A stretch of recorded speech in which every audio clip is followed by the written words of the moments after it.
Hi, my name's Christianne, and I have stage 4 metastatic breast cancer. I'm here to tell you just a bit about my story. I can't tell you the whole story because my story is still unfolding. But in February last year, I discovered a lump in my left breast.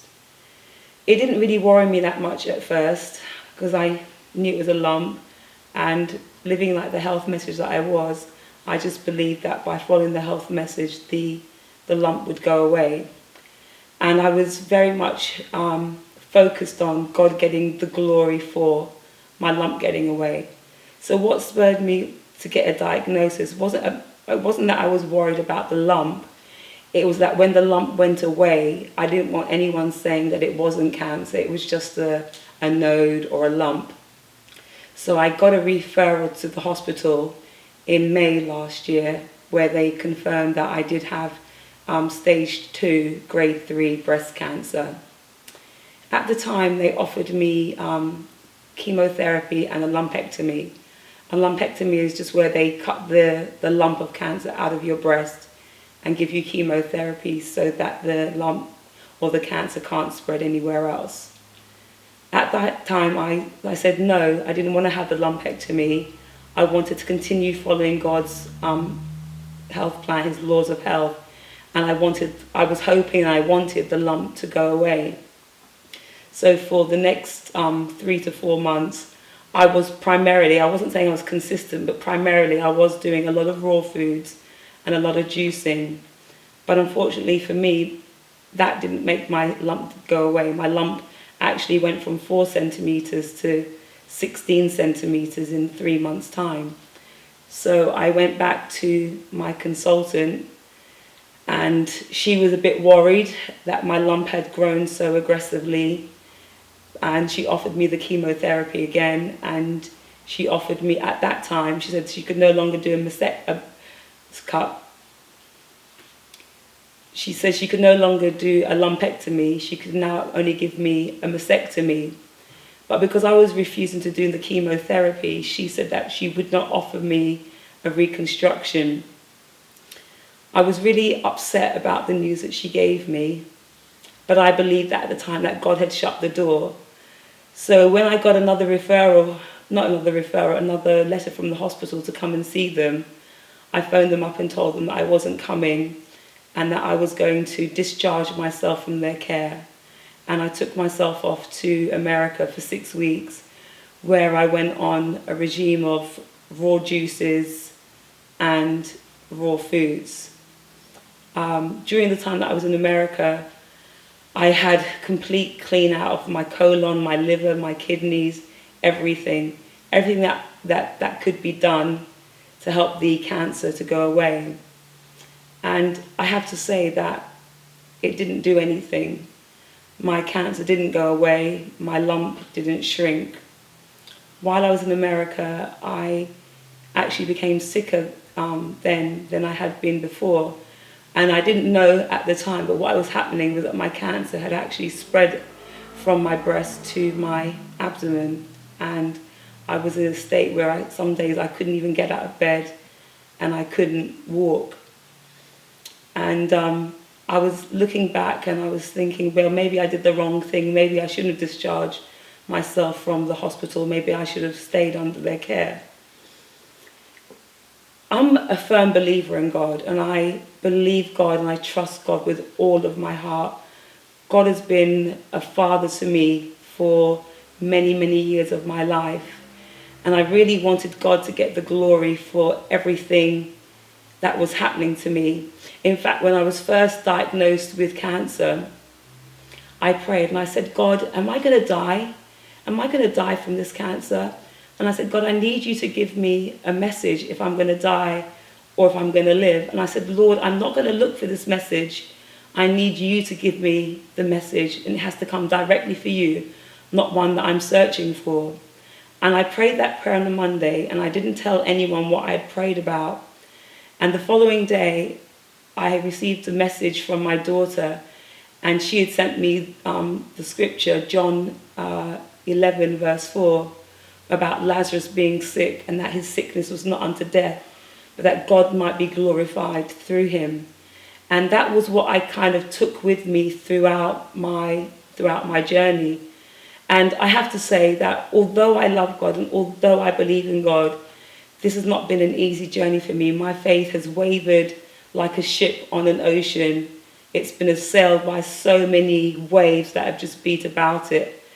And it just has felt that every time I've gone to the hospital, I always get worse news. The news is never good. It's always a more worse prognosis than it has been prior. And my husband Arnold said to me, that's just the devil just trying to destroy your faith.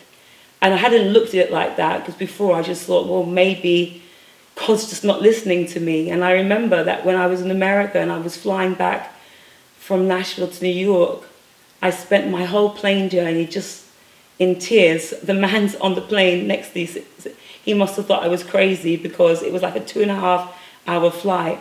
And I think I must have just literally cried for 2.5 hours straight. And my crying was because I felt let down by God. I'd done so much, I thought, and been so obedient to following him that he would get this glory. But yet all that was happening was I was just getting worse and worse and worse. And I was crying out in my prayer, Lord, just give me a sign. Just give me a sign. I'm not asking to take the cancer away, but just give me a sign, just some small sign that what I'm doing is working, is right, it's in accordance with your will. But it just felt to me that God's ears were just shut to my prayers. And, that in December, that must have been the lowest ebb that I've ever been to, feeling that God had just abandoned me and just no longer was listening to my prayers, and that his ears were shut to everything that I was saying. And going through this experience, it's given me a deeper understanding of a lot of Bible characters, when they've had their moments of doubt and disbelief, when Elijah was running from Jezebel and he was on the mountaintop hiding. I understand what he went through, when you just think, well, where are you, God, in my moment of greatest need? Where are you? I understand Psalms 23. Yea, though I walk through the valley of death, I will fear no evil.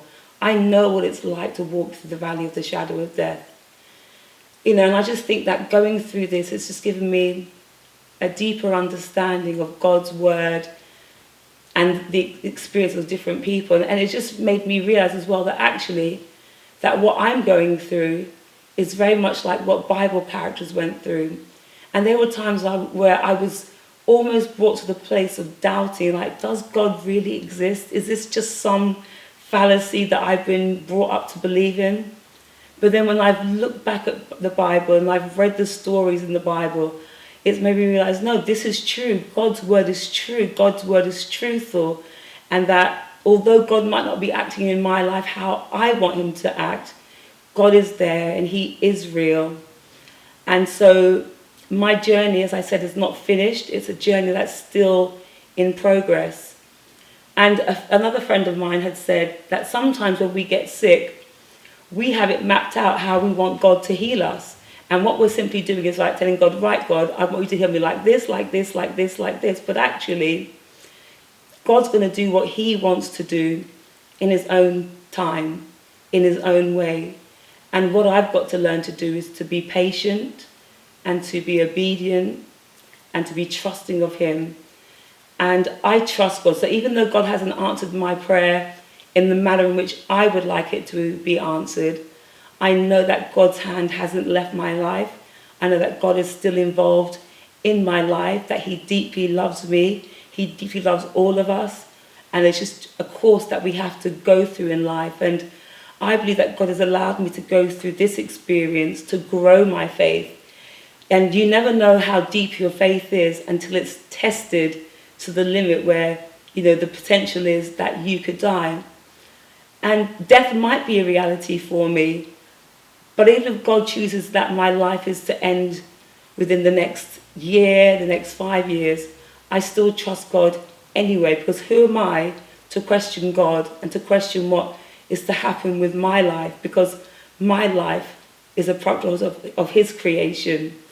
I'm his child, And when God says it's time for me to go, it's time for me to go. And I keep trusting God and I keep loving God despite all the things that I'm going through. So like I said, God hasn't yet finished his work with me. He hasn't answered my prayers the way that I would like them to be answered. But as I said, he's still in the process of working out his plan in my life. And although God hasn't answered my prayer how I wanted him to, throughout my journey, he's given me so many glimpses of his love and his compassion, not just to me, but to so many other people around me. While I was in America, my father got terribly ill, and being in America gave me the opportunity to go and see my father and spend 2 weeks with him just before he passed away. And while I was there, a pastor came to the hospital one evening, and we had all been around my father's bed, and he was very, very sick. And one of my sisters, who's not a believer, she said, "Doesn't it say somewhere in the Bible that if one is sick amongst you, you should call for the elders and let them come and anoint and pray?" And without a lie, 10 minutes after she said that, a pastor walked in through those hospital doors. He had driven for 5 hours from Ohio to Nashville, Tennessee, to come and anoint my father with oil. And when he'd finished, he didn't stay at a hotel. He didn't come back to our house. He simply got back into his car and drove another 5 hours to go back to Ohio. And I just thought, wow, here is a glimpse of God's love and God hearing prayers and answering them even before they'd even been uttered. And he didn't just come that one time, he actually came again the second time. And when he came the second time, I thought he'd come to see my father. But after he'd left, my brother said, "Actually, no, Christianne, he drove this distance. This time he came because he wanted to anoint you." And I was just so touched by this pastor's act of sacrificial giving that just showed me God's love and his kindness through the hands of other people. Like I said before, I had at one stage discharged myself from the hospital, and I made it very, very clear to the hospital to discharge me. I did not want to be under their breast care service. I didn't want anything else. And as I was getting worse, I spoke to my sister and I said, "What would I have to do to be readmitted?" She said I'd have to go back to my GP and go through all the stages I'd been through before to be readmitted. So one morning while I was lying in bed in America, my phone rang, and it happened to be the breast clinic calling me from England. And they called me and said, "Mrs. Best, we have an appointment for you on the 27th of December. And I thought, wow, look at that. I discharged myself from the hospital and I made it very clear. But here the hospital were calling me up to make another appointment for me. And as I said, I didn't realize how sick I'd actually become at that stage. But God was stepping in and intervening in my life because he knew what was ahead of me. So before I'd even gotten back to England, he had got the appointment booked for me. And I went and I saw my breast clinic consultant. And at that time, I was prepared to have a mastectomy without any reconstruction. And they called me in because they wanted to give me a scan of my lymphatic system to make sure my cancer hadn't spread. But by this time, I was so sick that I couldn't even walk, because with every step I took, I felt as though I had hot pokers being stabbed and shoved inside of me. So it was horrendously painful just walking with that amount of pain. And I was in so much pain when I went for my appointment that when I got there, they just took me straight into the consultation room, and they did my scans and everything else. And unfortunately, when they did my scans, it showed that the cancer in my breast had spread into my lymphatic system. But God was working again, because after I had my scans done, I should have just been sent home. But because I was in so much pain, my consultant asked for me to come and see her in her room. I could barely walk from the table to her room. And when she took one look at me and she looked at how swollen my abdomen was, she had me admitted into the hospital there and then on that very same day. And at that stage, for someone who's not involved in the medical profession, I realised how powerful consultants were. There were no beds available in hospital whatsoever, but because the consultant had ordered me to get a bed, they had to find me one. I was then admitted to hospital, initially for a weekend stay, which then turned into a week's long stay.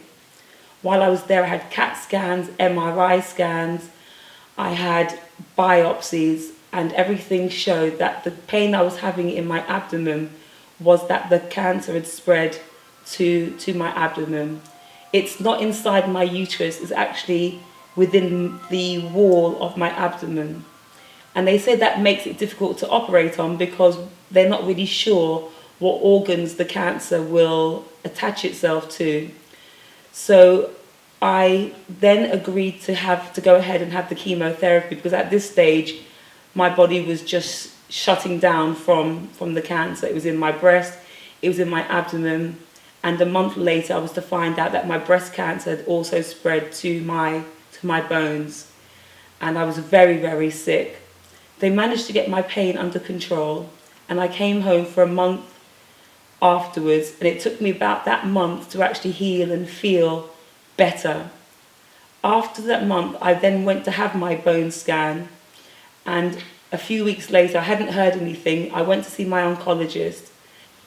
A month later, in February, I had to go to Northampton Hospital for my bone scan, and the results went straight back to my oncologist. No one ever said anything to me about it, and I assumed that I was fine. But when I had one of my routine visits with my oncologist, she said to me that the cancer had actually spread to my bones. And as I said, that every time I went to hospital, all I ever got was bad news, more bad news, and more bad news. So the cancer in my bones left me in tremendous pain. I could hardly walk. Breathing was difficult because where my bones were failing, my muscles were trying to take over and to compensate and to keep me upright and straight and rigid, but it just left me unable to speak or to breathe. But that pain allowed God to step into my life once again and show me, not in big miraculous ways, but in the little details that were going on. God showed me he was still at work and working with the oncologist at the hospital with me. And the amount of pain that I was in sent me to go and see the pain doctor for medication to get my pain under control. And after I saw him, after several visits of saying that nothing is working, I can't do anything, he gave me another different type of medication. He said to me that he was going to make a referral to the radiation team because he was thinking or considering that I should have some radiation to my bones to alleviate some of the pain. When I went and saw the pain doctor, this is where the miracle was. I went and saw my pain doctor on the Monday. By the Wednesday, I was seeing the radiologist who ordered for me to have a CAT scan. Now, at my hospital, the waiting time was 2.5 weeks, but that radiologist got my CAT scan the very next evening at 6:30 in the evening. And that was God's hand, because they said to me, actually, the wait at the moment is 2.5 weeks, but I was seen the very next evening for my appointment. He then said to me, after I have this appointment, that he wanted me to come and see him the following week. After I'd been and seen him, I had to give blood. And here's the small detail. My blood showed that I was anemic, and so I couldn't go back onto my low dose of hormonal therapy. They had to wait a little until for my blood to build up, so they had to give me a blood transfusion. When I went in the following week, they said I still couldn't start my treatment because my blood count was still too low. And I went and saw the radiologist, and he confirmed that my cancer had spread and grown in my abdomen, it spread in my bones, and it had spread and grown in my breast. My oncologist then said that she wanted to see me the same day. And I knew, obviously, by her wanting to see me, that my condition had really deteriorated, and she confirmed that it had really deteriorated. and she said to me that they wanted to take me off my hormonal treatment and put me onto the regular dose of chemotherapy. And what I found out is that if I had started taking my hormonal therapy when I should have, it would have delayed my chemotherapy treatment starting when they wanted it to start. And that's what I mean when I see that God's hand was just in the minute details, just holding things back so that I could then be started on the next round of treatment that my body needed. So I'm currently now on my second round of chemotherapy. I haven't lost my hair yet, but they say it does happen. But God might work in that small miracle that I keep my hair. But I don't really, at this stage, I don't care. If my hair falls out, it falls out. My life is more than my hair. My family are important to me. My husband has just been a big blessing, because from the time that I've been sick, he's taken time off from work and he's been at home with me, looking after me, helping with not only our own children, but the 5 foster children that we have living with us. And that's just God working through him and working through people. And God has taught me a lot about myself. I'm a very self-sufficient person.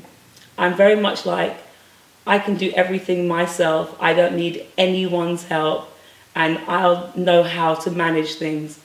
But God has taught me through all of this that actually I'm not as self-sufficient as I think I am, or as I believe that I am, and that actually the strength that I have comes from the people that are in my life. Firstly, to my husband, to my children, and to my family and my friends at church.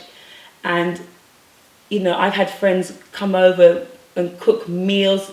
They've cooked so much food that we can't even eat all of the food that they've cooked for us. We've had friends come over and clean. We've had friends come over and bathe the babies, take the kids out. And it's just been amazing because, like I said, I'm not a finished product. I'm sitting here today. I look fine. At the moment, I feel fine. But I know I feel fine, one, because of the mercy of God, but also because of the pain medication that I'm on.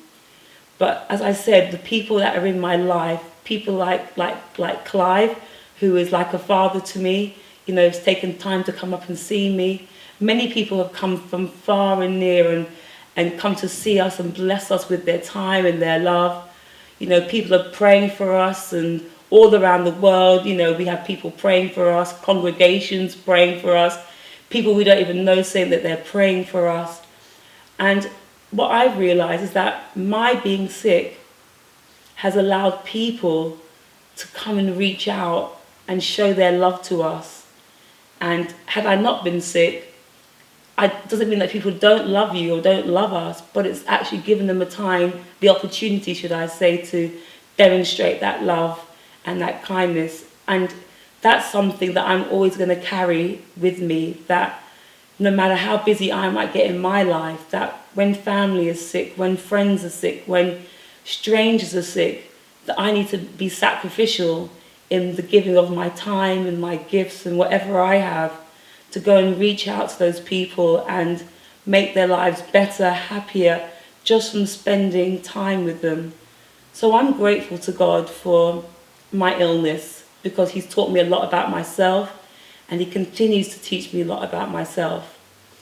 I'm no longer judgmental about how people choose to treat their illness, because yes, we believe in the natural means of medicine, but there's also the allopathic way as well. And God has blessed people with the wisdom and the knowledge to make drugs that actually stop you from living in pain, And so I'm thankful to God for the natural medicine as well as I am for the allopathic medicine. But most of all, I've learned now that I need to be humble and not to judge anyone in their life about what they choose to do and how they choose to do it. And I'm sitting here, I'm still that work in process. And when I'm tempted to doubt and I'm tempted to disbelieve, God keeps taking me back to John and saying, Christianne, this sickness is not unto death, but that through your sickness, I might be glorified through you. Yeah, it's been a challenging time. all around for us as a family. It's really difficult when you're somebody you love is experiencing pain, particular pain, and there isn't really much you can do about it. It's one of those things. If I could take on the disease, I would to relieve her pain. So many times in the night, I see Christianne getting up, moving or barely moving because she's experiencing so much pain, and it's hard to look on as a husband, to see somebody you love suffer like that. So that's been a big challenge. But like Christianne said, I've been overwhelmed by people's love and giving, so that even through this tragedy, God has just spoken to people, and they've given their time and their means to minister to us as a family. It's been totally overwhelming, and it's just given me a completely different view of so many people. And even today, we've got members of family who've taken their time to come down here and spend time with us and support us through this. It's been a challenging journey, but I'm really confident that God is going to do something special. Whatever method He chooses to use, I feel really confident when I pray and ask God to do a miracle on our behalf. I feel really confident that God's going to do something whereby He gets the glory, and there will be no doubt in anybody's mind as to that this healing was a miracle from God. Yeah. And so and that's what really keeps me going. I feel very confident about that.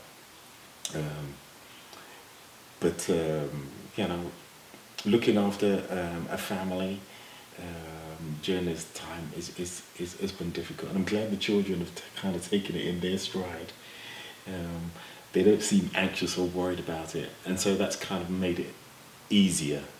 That you don't have to worry about the way your children are feeling, and they're pretty confident as well that God is going to do something special, for their mum.